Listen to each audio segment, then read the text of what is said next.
वक्फ संशोधन बिल फैसले पर लोगों का क्या कहना है, आइए जानते हैं इस रिपोर्ट में। कुछ आम मुसलमान यहाँ पर हमारे साथ मौजूद है, उनसे बात करके जानते हैं कि जो संशोधन को लेकर अब एक फैसला आ चुका है सुप्रीम कोर्ट से, उसे किस तरह से देखते हैं कि जो फैसला आया है उसे आप लोग स्वागत योग्य मानते हैं या नहीं मानते? नहीं, हम ऑल इंडिया मुस्लिम त्यौहार कमेटी का मैं संरक्षक हूँ। आप अध्यक्ष है, प्रदेश अध्यक्ष, हम लोग सभी तमाम प्रवक्ता मौजूद हैं। ये फैसला संतोषजनक है।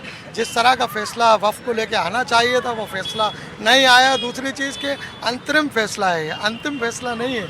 जिस तरह आप खुशी इस बात की है कि जो कलेक्टर सरकारों के अधीनस्थ काम करते हैं उनके अधिकार छीन लिए गए, उनको बाहर का रास्ता दिखाया, ये खुशी की बात है।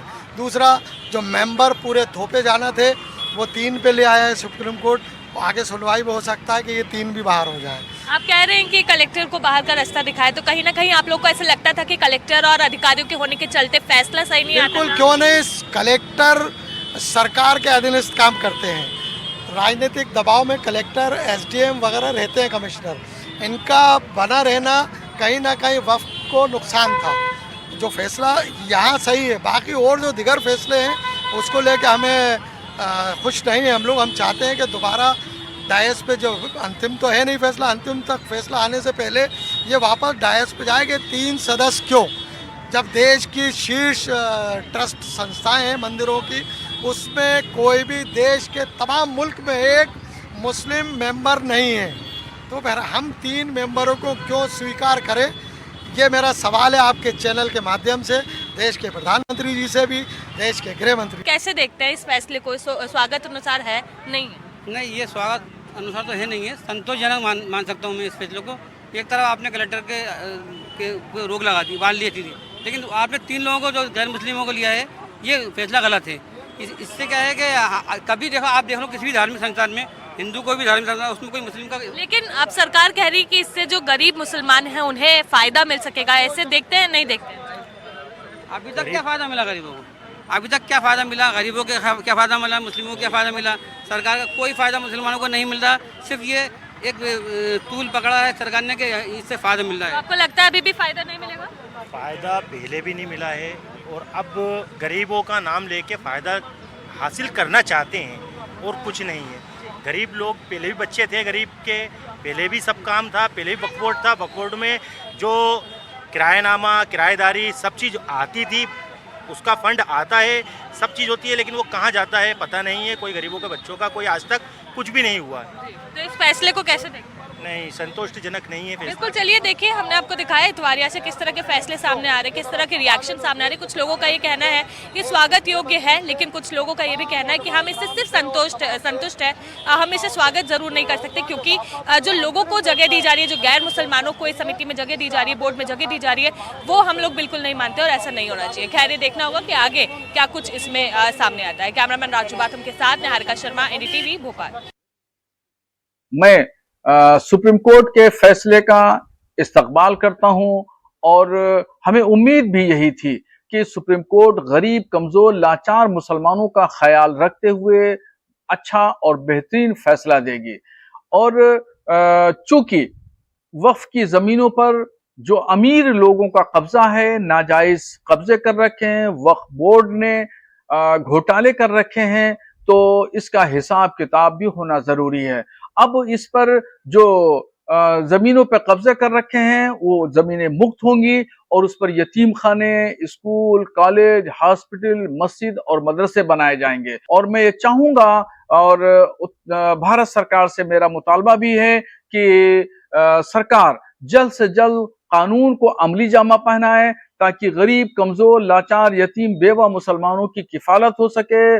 जहाँ तक हमारी मालूमात है, इसमें कुछ जो उन्होंने रोक लगाई है, जैसे कि डीएम अब वक्फ की प्रॉपर्टीज में इंटरफेयर नहीं करेगा, ये सबसे बड़ा पॉइंट था, क्योंकि डीएम साहब तो वही करते हैं जो सरकार चाहती है।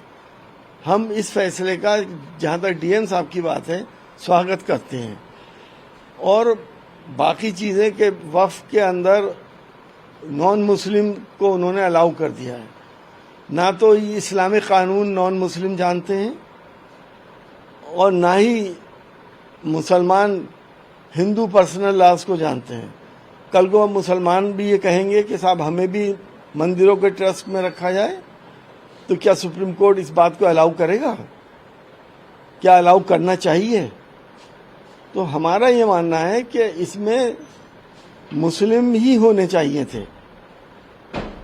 भले से महिलाएं का भी कुछ परसेंटेज होता, लेकिन नॉन मुस्लिम होने का इसके अंदर कोई औचित्य नहीं है।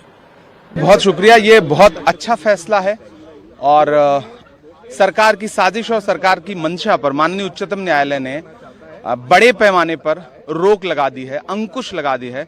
तो पूरे देश में अपनी जमीनें दान करने वाले लोग, धार्मिक कामों के लिए, सामाजिक कामों के लिए, जिनको ये डर था कि सरकार उनकी जमीनें लूटने की कोशिश करेगी, फौरी तौर पर उनको बहुत बड़ी राहत मिली है। आप कैसे तय करोगे कि कौन 5 साल से प्रैक्टिस कर रहा है? ये तो आस्था का विषय है, ये तो अंतर्मन की बात है।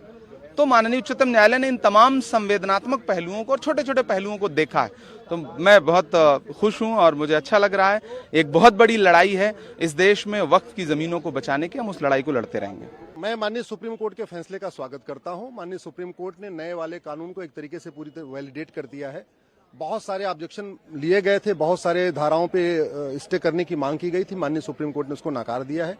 केवल उनको इतनी रिलीफ मिली है कि जो नए वाले कानून में व्यवस्था थी कि जो 5 साल तक प्रैक्टिसिंग मुस्लिम होगा वही वक्फ कर पाएगा, उसको माननीय सुप्रीम कोर्ट ने स्टे किया है। बाकी और सारी मांगें नकार दी गई हैं। जहां तक बात ये थी कि ये डीएम के यहाँ सुनवाई होगी या ट्रिब्यूनल में, उस पर भी स्पष्ट कर दिया है कि जो मामले ट्रिब्यूनल में चल रहे हैं उसकी ट्रिब्यूनल में ही सुनवाई होती रहेगी। लेकिन जो नया आएगा विषय वो डीएम के सामने जा सकता है, या वो आदमी कोई ट्रिब्यूनल में ले जाना चाहे तो ट्रिब्यूनल में भी, उसमें कोई अभी तक रोक नहीं लगाई है। तो इस फैसले का मैं स्वागत करता हूं। मैं आशा करता हूं कि माननीय सुप्रीम कोर्ट जल्दी से इसकी फाइनल हियरिंग कर देगा और इसका फाइनल डिसीजन भी जल्दी आ जाएगा। ये आज उम्मीद है कि ये सुप्रीम कोर्ट में वक्फ अमेंडमेंट एक्ट 2025 से रिलेटेड जो केस चल रहा है उसके मुताल्लिक कोई इंटरिम फैसला आएगा। और हम लोगों के एडवोकेट्स ने कोर्ट के सामने बहुत ही मजबूती के साथ अपने यहाँ पॉइंट ऑफ व्यू रखा है और इस बात को साबित करने की कोशिश की है कि वक्फ जो है वो मज़हब इस्लाम का एक इंटीग्रल पार्ट है। लिहाजा उसमें कोई भी ऐसे चेंजेस नहीं या अमेंडमेंट नहीं होने चाहिए जो बेसिकली मज़हब इस्लाम के ख़िलाफ़ हों।